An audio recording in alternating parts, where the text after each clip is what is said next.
Thank you, Ed. This event is being held together with Greenberg Traurig International Law Firm with 1,750 lawyers worldwide, active in the US, Asia, and Europe, who has won the US Law Firm of the Year last year. I wish to thank Greenberg Traurig for doing this event with us. Thank you, Gary. Thank you, Bob.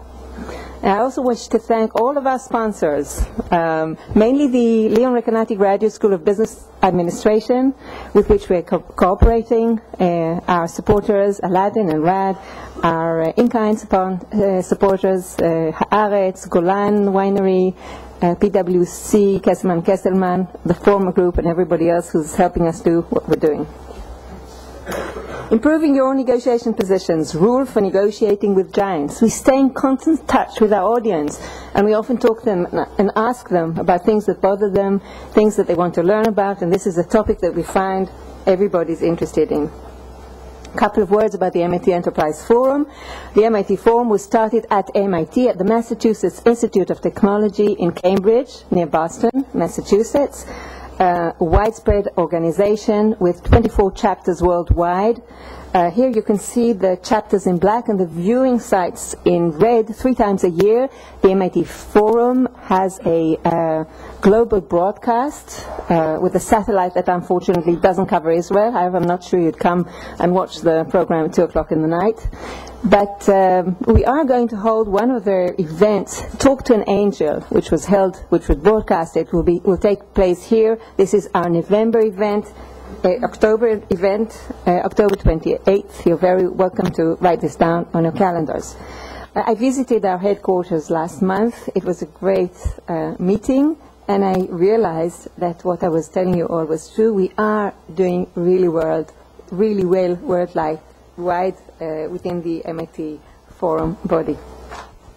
A global organization with a very good network. We have started working with the London chapter recently. A couple of entrepreneurs on our board will be going there in November to give a lecture.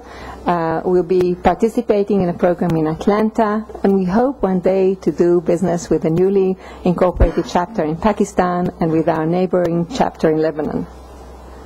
Professional, on and off stage, you know the people on stage. Some of you know the build-up of our board of advisors, board of directors. We have excellent people in the audience. Thank you all for honoring us in this event. The MIT Forum holds conferences, workshops, and consulting. We had an excellent workshop with repeat entrepreneur Gidi Barak last year, which we're going to repeat now. It will start soon after Sukkot. We're inviting any of you who are very early stage entrepreneurs and who'd like to be part of this program minted by Gidi Barak to approach us and join this program. The consulting activity is the activity I actually view as our most important. In the consulting, which is heavily sponsored by our sponsors, we provide companies with a 2-hour brainstorming session with a wish list panel of their choice. We discuss the choice of panel together, and companies find this extremely.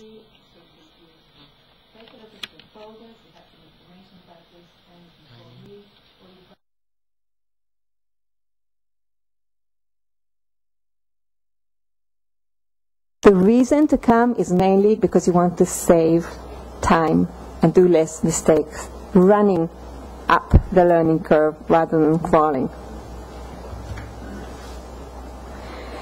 Negotiating with giants. We know how important this is. We held events and workshops on the topic in our 14 years of history in Israel. If you type negotiations in Amazon books, 200,000 books. If you type negotiating in Google, you'll find more than 31 million links. Aren't we all negotiators? Like it or not, we are. And with the world going flat, less people are ready to take other people's decision, and you have to negotiate all the time, with the goal of getting what you deserve and being fair and maintaining a good relationship with your negotiation party. Some negotiations are possible, others are probable, and others are impossible. We hope you don't get a proposal that you cannot an offer you cannot refuse. In any case, sometimes when you go to a very hard negotiation, you have to take into account that this may be, you might not get an offer that you can take, and you have to think your batna, your best alternative to no agreement. If we're looking at the goals, you want to be efficient in the process, and you want to get a fair deal, a win-win deal, as much as this is possible, and maintain relationships, all this keeping cultural differences in mind. If we're talking of cultural differences, sometimes you have a cultural difference with your children. The Give a Time Country Club once had an advert saying, 2 kids free of charge. And my 8-year boy looked at this and he said, do they come from a family that doesn't really want their kids? 2 kids free of charge. Okay? When you sign a negotiation, it's not just an end, it's really a new beginning. Okay? You start a new relationship, and for this matter, you really need to protect your negotiation partner and often leave something on the table, something that we're not always very good at. And as Paul Getty's father said, you must never try to make all the money that's in the deal, that the other fellow makes some money too, because if you have the reputation of always making all the money, you won't have many deals. Today we brought a lot of different points of view to the table. We have the giant talk on the first part with Miki Ode of IBM talking about the expectations of the large company, with Ed Molavsky of Gemini, the VC, talking about whether you can discuss the terms with VCs altogether. We have Philip Ulmer talking about financial aspects, and we'll have Gary Epstein talking about negotiation practices.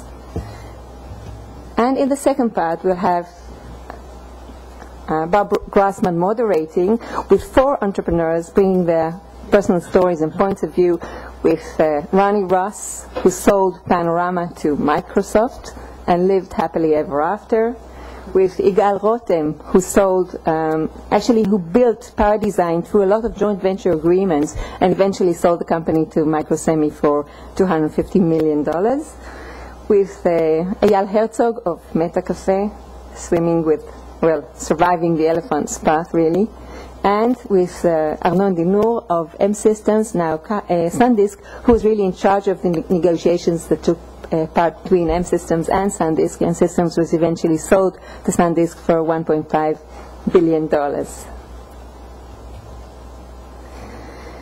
What are we going to discuss? Well, how do I protect yourself? When do I open the kimono when dealing with a large company, or when talking with a VC? How do I know that the VC doesn't take my ideas and give them to one of his portfolio companies? How do I go about an OEM agreement, and how do I make them respect me now and in future? What portion of the deal can I do face-to-face, and at what point in time do I have to add a lawyer? These questions and more will all be discussed this afternoon. And I would like to ask Gary Epstein now of Greenberg Traurig to come to the podium.